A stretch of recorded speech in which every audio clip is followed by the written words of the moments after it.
आज मेरा पाकिस्तान आखिरी दिन है। कल इंशाल्लाह पाकिस्तान तो मैं अलविदा हो जाना है। इंशाल्लाह अल्लाह सोने ने खैर वफीयत रखी तो अक्तूबर का सारा महीना मेरा बाहर ही होएगा।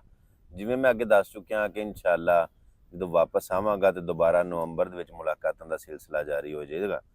फिलहाल मेहमान खाना मेरा मतलब मैं नहीं मिलांगा, मेरे भाई उत्थे होणगे। अल्लाह पाक दी ज़ात तुहानूं सारिआं नूं सलामत रखे।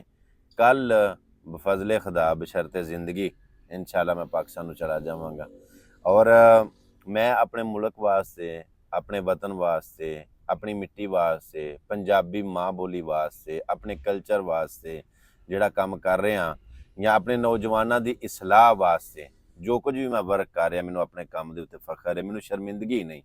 मैं बड़े फखर दे नाल गल अल्लाह की ज़ात दा शुक्र अदा करदे होए आना कि जे मैं किसी का फायदा नहीं ना कीता ते इन्ना अपने काम उत्ते प्राउड है, इन्ना फखर है कि मैं अपने मुल्क का, अपने वतन का, अपने नौजवानों का कोई नुकसान भी नहीं किया।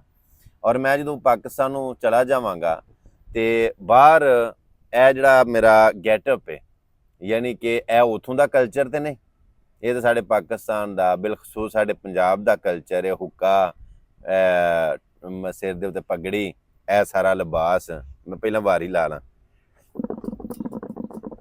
पिछले दिनों के मैंने एक रिपोर्ट मिली सी, एक खबर मिली सी कि दुबई वालियां ने शायद सऊदी वालियां नहीं, सिर्फ दुबई वालियां ने और कुछ होर मुल्कां ने इतराज़ किया कि जिहड़े गैर मुल्की ने वो आके इत्थे खवातीन दियां वीडियो बनाते हैं और ऐसा वैसा कंटेंट टिकटाकर मतलब जो ना गलत करते हैं। उन्होंने मुल्कां नूं इतराज़ है कि साडे मुल्क आके ते तुसीं साडे मतलब खवातीन नूं इस तरह के सवाल पुछदे हो या उन्हां दियां वीडियो टिकटाकां बनाते हो तो असीं इहनूं अच्छा नहीं समझते।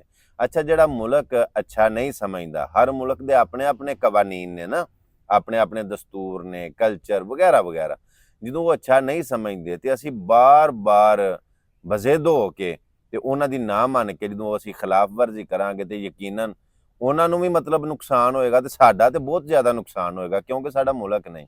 इस तरह जिवें असीं अपने मुल्क दे विच कानून नूं फॉलो करने आ, वैसे तुहानूं पता ही कि असीं किन्ना कुछ फॉलो करने आ, करना चाहिए, कानून की पासदारी करनी चाहिए। सो दूजिया मुल्कां च जाके ते असीं बहुत ज़्यादा करने आ और करना चाहिए। और मैं तुहानूं दसना चाहना कि मैं इंशाल्लाह नाल पगड़ी भी खड़नी है, अपना शलवार कमीज़ या लिबास नाल लैके जाना है, खुस्सा जुत्ती सारा कुछ नाल लैके जाना है। लेकिन उन्हां मुल्कां दा कल्चर की है पैंट शर्ट, यानी कि शलवार कमीज़ की बजाय वो लोग पैंट शर्ट पाते हैं। सो गुनाह नहीं, मेरे नज़दीक पैंट शर्ट पाना कोई गुनाह नहीं है, यानी एक लिबास है ना। जिस तरह जुबान साडी मादरी जुबान पंजाबी है जिन्हों मैं प्रमोट कर रहा, जिहदे ते वर्क कर रहा, जिहदे ते मैं काम कर रहा, जिवें साडी पंजाबी मादरी जुबान है, उर्दू साडी कौमी जुबान है, इंज इंग्लिश उन्हां दी मतलब इंटरनेशनल जुबान है ना।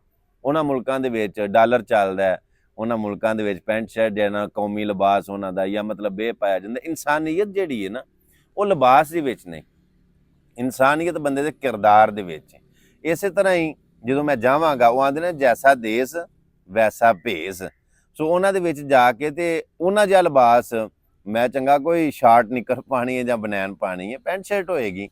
सो जे अगर तुहानूं इतराज़ होवे ते फिर भी मैं तुहाडे कोल माजरत खावां, लेकिन मैं अपना शलवार कमीज़ पग शग सारा कुछ नाल लैके जावांगा। कोशिश करांगा कि नाल नाल मैं अपना हुलिया जिहड़ा है ना इहनूं ना भुल्लां दूजिया मुल्कां च जाके भी।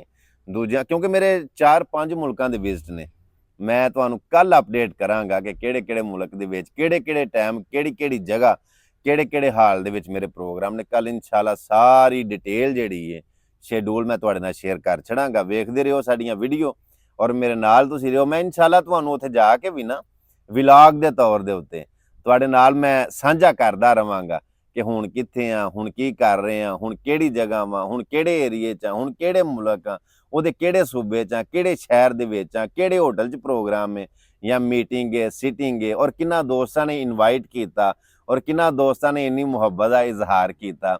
ਵੇਖੋ ਗੱਲ ਇਹ ਵੇ ਨਬੀ ਪਾਕ ਸੱਲੱਲਾਹੁ अलैहि वसल्लम ਦਾ ਫਰਮਾਨ ਵਾਲੀ ਸ਼ਾਨ ਹੈ ਕਿ ਜਿਹੜਾ ਬੰਦਾ ਇਨਸਾਨ ਦਾ ਸ਼ੁਕਰੀਆ ਅਦਾ ਨਹੀਂ ਨਾ ਕਰਦਾ ਉਹ ਅੱਲਾ ਦਾ ਸ਼ੁਕਰ ਵੀ ਅਦਾ ਨਹੀਂ ਕਰਦਾ। ਸੋ ਮੈਂ ਤੁਹਾਡਾ ਸ਼ੁਕਰੀਆ ਅਦਾ ਕਰਨਾ ਕਿ ਤੁਸੀਂ ਸਾਰਿਆਂ ਮੈਨੂੰ ਇੰਨੀ ਸਪੋਰਟ ਕੀਤੀ, ਇੰਨਾ ਮੇਰੇ ਨਾਲ ਪਿਆਰ ਕੀਤਾ, ਇੰਨੀ ਮੁਹੱਬਤ ਕੀਤੀ ਔਰ ਇੰਨਾ ਤੁਸੀਂ ਮੈਨੂੰ ਪ੍ਰਮੋਟ ਕੀਤਾ। और तुहाडे तावन दे नाल अल्हम्दुलिल्लाह सुम्मा अल्हम्दुलिल्लाह ਅੱਲਾ ਨੇ ਬੜੀਆਂ ਇੱਜ਼ਤਾਂ ਦਿੱਤੀਆਂ ਨੇ। ਅੱਲਾ ਤੁਹਾਨੂੰ ਸਾਰਿਆਂ ਨੂੰ ਸਲਾਮਤ ਰੱਖੇ। ਜਿੱਥੇ ਜਿੱਥੇ ਬਹਿ ਕੇ ਵੀ ਵੇਖ ਰਹੇ ਹੋ, ਸੁਣ ਰਹੇ ਹੋ, ਕਮੈਂਟ ਦੇ ਵਿੱਚ ਯਾਰ ਆਪਣੀ ਰਾਏ ਦਾ ਇਜ਼ਹਾਰ ਕਰਿਆ ਕਰੋ। ਇਹਦੇ ਨਾਲ ਦਿਲ ਜੋਈ ਹੁੰਦੀ ਹੈ, ਹੌਸਲਾ ਅਫਜ਼ਾਈ ਹੁੰਦੀ ਹੈ। ਆਪਣਾ ਬੜਾ ਖਿਆਲ ਰੱਖਿਓ। ਮਿਲਣੇ ਇੱਕ ਨਵੀਂ ਵੀਡੀਓ ਦੇ ਨਾਲ। ਅੱਲਾ ਸੋਹਣੇ ਦੇ ਵਾਲੇ। ਅਸਲਾਮ ਵਾਲੇਕੁਮ ਵਰਹਿਮਤੁல்லாਹਿ ਵਬਰਕਾਤੁਹੂ।